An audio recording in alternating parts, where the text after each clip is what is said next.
नमस्कार। आज जानेंगे झारखंड की बड़ी खबरें। अगर आपने अभी तक हमारे चैनल को सब्सक्राइब नहीं किया, सब्सक्राइब कर ले। साथ ही झारखंड के जिस भी जिले से हैं अपने जिले का नाम नीचे कमेंट कर दे ताकि आपके जिले का भी न्यूज आपको बता सके। अगर आपने वैक्सीन लिया है तो अपने जिले का नाम नीचे कमेंट करने के साथ यस जरूर लिखें। आज़ादी के बाद पहली बार घर घर में जलेगा बिजली। बिजली के पहुंचने के कारण अब घरों में बल्ब जलेंगे। मुसाबनी प्रखंड के पहाड़ी पर बसा गांव सूर्यबोड़ा में आज़ादी के बाद अब पहली बार बिजली पहुंची है। बुधवार को मौसम खराब होने के कारण बल्ब नहीं जला तो ट्रांसफार्मर देखकर ही लोगों के चेहरे पर खुशियां आ गई है।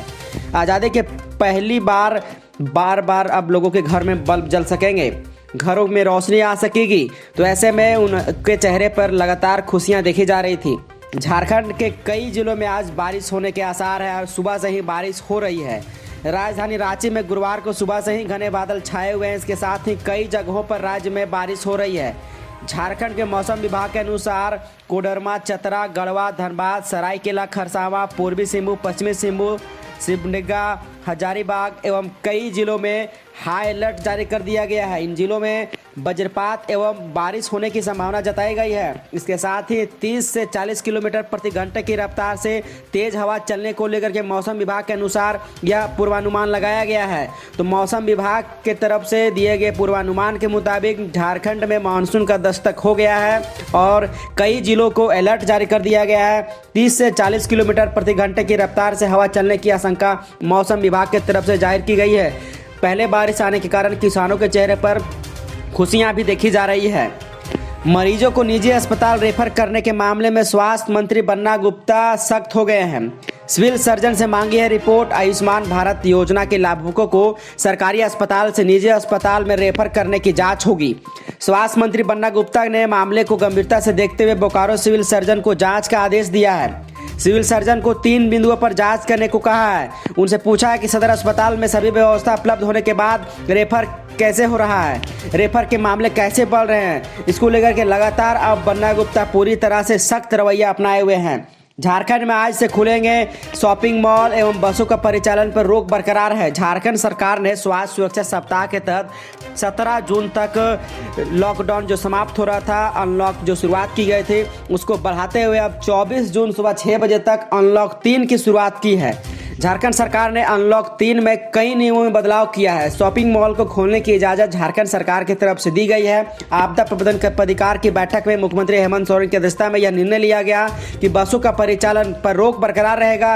उसके साथ ही जिले में कई दुकानों को खोलने का परमिशन सरकार की तरफ से दिए गए हैं। नए गाइडलाइंस के मुताबिक शॉपिंग मॉल को भी खोलने का आदेश दिया गया है। तो वैसे में बसों के परिचालन पर रोक लगाई गई है, कोचिंग संस्थान पर रोक लगाई गई है, शैक्षणिक संस्थान पर रोक लगाई गई है। तो आपकी क्या प्रतिक्रिया है? क्या सरकार के द्वारा ये जो निर्णय लिया गया है, ये निर्णय सही लिया गया है? आप कमेंट के माध्यम से नीचे जरूर लिखें कि झारखंड सरकार ने शॉपिंग मॉल को इजाज़त देने के बाद बसों के परिचालन पर क्यों नहीं जारी किया है आदेश। आखिर बसों के परिचालन से क्या कोरोना ज़्यादा फैल सकती है? तो ये तमाम जानकारियां आपसे सवाल जनदूत न्यूज़ कर रहा है। आप नीचे कमेंट करें ताकि झारखंड सरकार के गाइडलाइंस में बदलाव हो सके और झारखंड सरकार को ये पता चल सके कि बसों के परिचालन नहीं होने से आखिरकार किस प्रकार की समस्या का सामना लोगों को करना पड़ रहा है। तो नीचे कमेंट करें, वीडियो को अत्यधिक तौर पर शेयर करें। उसके साथ ही कोचिंग संस्थान नहीं खुलने के कारण प्रतियोगी परीक्षा में शामिल होने वाले छात्रों की समस्या लगातार बढ़ रही है। लगातार छात्र मानसिक तनाव का सामना कर रहे हैं। तो ऐसे में जब दुकानों के खोलने की आज़ादी सोशल डिस्टेंसिंग के साथ सरकार दे रही है, तो क्या कोचिंग संस्थानों को सोशल डिस्टेंसिंग के साथ मास्क और सैनिटाइजर के साथ खोलने की आज़ादी नहीं देनी चाहिए? ये सवाल बड़ा है। इसको लेकर के आप नीचे प्रतिक्रिया दीजिए। आप इस विषय पर क्या सोच रहे हैं? क्योंकि जनदूत न्यूज़ जनहित के मुद्दों को उठाता है। तो आखिरकार शॉपिंग मॉल के आज़ादी होने के बाद खोलने को लेकर के बसों के परिचालन और कोचिंग संस्थान पर सरकार को क्या इस पर निर्णय लेना चाहिए? आखिरकार जब आप अत्यधिक तौर पर अपना राय दोगे तो सरकार तक आपकी बात पहुंचाने का हमारा भरपूर प्रयास रहेगा। तो ये बात सरकार तक पहुंचेगी तो हो सकता है कि जल्द से जल्द बसों का परिचालन सरकार शुरू कर सके और अपने गाइडलाइंस में बदलाव कर सके। तो कहीं ना कहीं झारखंड सरकार ने आखिरकार इन गाइडलाइंसों का जो जारी किया है उसमें बसों के परिचालन पर रोक लगाया है। उसके साथ जैक के 10वीं और 12वीं की परीक्षा को रद्द करने का आदेश भी जारी कर दिया गया है। झारखंड एकेडमिक काउंसिल के 10वीं और 12वीं के परीक्षा को रद्द करने का आदेश जारी कर दिया गया है। मुख्यमंत्री हेमंत सोरेन ने इस पर अपनी स्वीकृति दे दी है। मुख्यमंत्री हेमंत सोरेन की स्वीकृति मिलने के बाद माध्यमिक शिक्षा के निदेशक मंगलवार को बुधवार को इस संबंध में सूचना जारी कर दिया है। उन्होंने कहा साफ तौर पर कि कोरोना संक्रमण को देखते हुए शैक्षणिक सत्र को परीक्षा नहीं हो पाया है और उसके साथ ही 10वीं और 12वीं की परीक्षा को रद्द कर दिया गया है। परीक्षा रद्द किए जाने के बाद अब उनके रिजल्ट और अगली कक्षा में प्रोन्नति को लेकर के फैसला का निर्देश जल्द जारी किए जाएंगे। तो आखिरकार 10वीं और 12वीं की परीक्षा को रद्द करने का आदेश पारित कर दिया गया है। इसके रिजल्ट भी अब जल्द जारी किया जा सकेंगे। इसके लिए भी निर्देश जल्द से जल्द जारी होगा। तो कहीं ना कहीं झारखंड बोर्ड और 12वीं के 10वीं और 12वीं के छात्रों के लिए एक बड़ी खबर यह है कि 10वीं और 12वीं की परीक्षा के रद्द करने का आदेश जारी कर दिया गया है। जल निकासी के लिए थाना प्रभारी ने उठा दी है कुदाल। दुमका में एक पुलिस अधिकारी ऐसे भी है जो आदेश या निर्देश नहीं देते बल्कि खुद समस्याओं का त्वरित समाधान करने पर विश्वास करते हैं। काठीकुंड थाना के पास गांधी चौक में रास्ता बेहद खराब था। लोगों की परेशानियां देखते हुए थाना प्रभारी ने खुद से कुदाल उठाया। थाना प्रभारी श्याम कुमार मंडल ने अपने जेब से पैसा लगाते कुदाल उठाकर पानी निकासी का उपाय किया। तो आखिरकार ये एक अच्छी खबर जो मिसाल पेश कर रही है कि थाना प्रभारी ने कुदाल उठाकर पानी निकासी का समाधान किया। मानव तस्करों को पकड़ने गई पुलिस पर साहिबगंज के रंगा में ग्रामीणों ने हमला कर दिया है। मानव तस्करी के 2 आरोपी के खिलाफ वारंट जारी होने के बाद उनकी गिरफ्तारी में गई साहिबगंज जिला अंतर्गत तिलचिट्टा सतगावा पहुंची थी पुलिस। तो ऐसे में तीर धनुष गोले लाठी व ईंट पत्थर से पुलिस पर हमला कर दिया गया। रूपा तिर्की के मामले में आज हाईकोर्ट में सुनवाई होगा। सीबीआई जांच की मांग की दायर याचिका को लेकर के आज हाईकोर्ट में रूपा तिर्की मामले को लेकर के सुनवाई किया जाएगा। सुनवाई यह किया जाएगा कि आखिरकार रूपा तिर्की के मामले की सीबीआई जांच हो या नहीं हो, इस पर पूरी तरह से सुनवाई हो सकेगा। यह याचिका जस्टिस संजय कुमार द्विवेदी की पीठ में सुनवाई के लिए सूचीबद्ध है। इस संबंध में रूपा तिर्की के पिता दयानंद उरांव ने हाई कोर्ट में याचिका दाखिल किया है।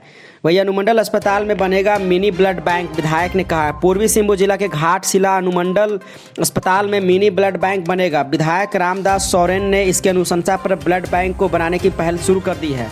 बुधवार को विधायक रामदास सोरेन ने घाटशिला अनुमंडल अस्पताल पहुंचकर प्रभारी चिकित्सक पदाधिकारी शंकर टुड्डू से ब्लड बैंक के संदर्भ में चर्चा किया है। मानसून में अगर आप ऐसा करते हैं तो यह आपके लिए जानलेवा हम शामिल हो सकता है। इस खबर को अत्यधिक तौर पर शेयर कीजिएगा ताकि ये जानकारियां जो आपको दिया जा रहा है इसका आपको सही से पता चल सके। अक्सर आपने देखा होगा कि कई लोग बारिश में सेल्फी लेते नजर आते हैं, तो ऐसे में सेल्फी लेना आपके लिए हानिकारक साबित हो सकता है, खास करके उस वक्त जब बादल गरजनी घटना हो, और वरना सेल्फी जानलेवा हो सकता है इस समय।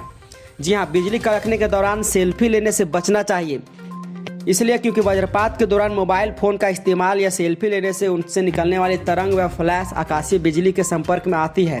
ऐसा करने से सीधे तौर पर यमराज के दरवाजे पर दस्तक देना साबित हो सकता है। तो अगर आप बारिश और वज्रपात में सेल्फी लेते हैं या वीडियो रिकॉर्डिंग करते हैं तो उससे आपको बचना चाहिए। ये मौसम विभाग की तरफ से अलर्ट दी गई है, चेतावनी दी गई है। उसके साथ ही आपको एक ऐसी और खबर बताएंगे जो आपके लिए इम्पोर्टेंट साबित हो सकता है। इम्पोर्टेंट ये साबित हो सकता है कि अनचाहा इनकमिंग कॉल अगर आपको लगातार आते हैं और वैसे में आप नेट का प्रयोग करना चाहते हैं और आप चाहते हैं कि हमारा कॉल नहीं आए और हम नेट का प्रयोग करें, तो ये खबर आपके लिए ज़रूरी हो सकता है। ऐसी कई जानकारियाँ आपको लगातार अपने चैनल पर देंगे, लेकिन ये खबर काफ़ी इंपॉर्टेंट है। अक्सर आपने अनावश्यक इनकमिंग कॉल से परेशान होकर के ये फ्लाइट मोड वाला ऑप्शन ज़रूर किया होगा। आप भी चाह रहे होंगे कि हमारा फ़ोन नहीं आए लेकिन नेट चले, तो ऐसे ही आपको जानकारी हम देने वाले हैं। चलिए शुरुआत करते हैं जानकारी को। तो पहले मोबाइल डेटा को इनेबल कर एरोप्लेन मोड पर कर देना है। मोबाइल डाटा को चलाना आपके लिए एक चीज़ हो सकता है कि मोबाइल डाटा को करने के लिए आपको #डबल उसके बाद 4636 डायल करना है। उसके बाद आपको वहाँ पे एक नंबर डालना है, फॉरवर्डिंग नंबर, जो नंबर उपलब्ध नहीं होना चाहिए या फिर वो नंबर बंद होना चाहिए। उसके बाद आप अपने नंबर को फॉरवर्ड करके आप अपने मोबाइल से डाटा को यूज़ कर सकते हैं। आपके नंबर पर कॉल नहीं आएगा, आप कहीं कॉल लगा भी सकते हैं। उसके साथ ही स्मार्टफोन की सेटिंग में खोलना होगा आपको सेटिंग को। उसके बाद कॉल फॉरवर्डिंग के ऑप्शन पर जा करके क्लिक करते ही आपको ऑलवेज फॉरवर्ड, वेन फॉरवर्ड और अनरिज्ड फॉरवर्ड का ऑप्शन दिखाई देगा। इसके बाद आपको ऑलवेज फॉरवर्ड पर क्लिक करना है। उसके बाद एक ऐसा नंबर डालना है जो आपका नंबर गलत हो या फिर नंबर आपका वो बंद हो। उस नंबर को डालकर अपने फ़ोन को फॉरवर्ड कर दीजिए। उसके बाद आप कहीं भी फ़ोन लगा सकते हैं, आप नेट का प्रयोग कर सकते हैं, लेकिन आपको फ़ोन उधर से नहीं आएगा। अगर कोई फ़ोन लगाएगा तो उसे यह बताएगा कि आपका नंबर स्विच ऑफ है। तो ये जानकारी आपको कैसी लगी? क्या ये जानकारी आपको पहले पता था? तो ये भी कमेंट कीजिएगा। बहरहाल इस वीडियो को देखने के लिए शुक्रिया। ऐसे तमाम जानकारियाँ झारखंड की आपको महत्वपूर्ण खबरों के साथ आपको अपने चैनल पर लगातार प्रतिदिन प्रोवाइड कराते हैं। तो चैनल को सब्सक्राइब करके बेल आइकन को प्रेस जरूर कीजिएगा। शुक्रिया।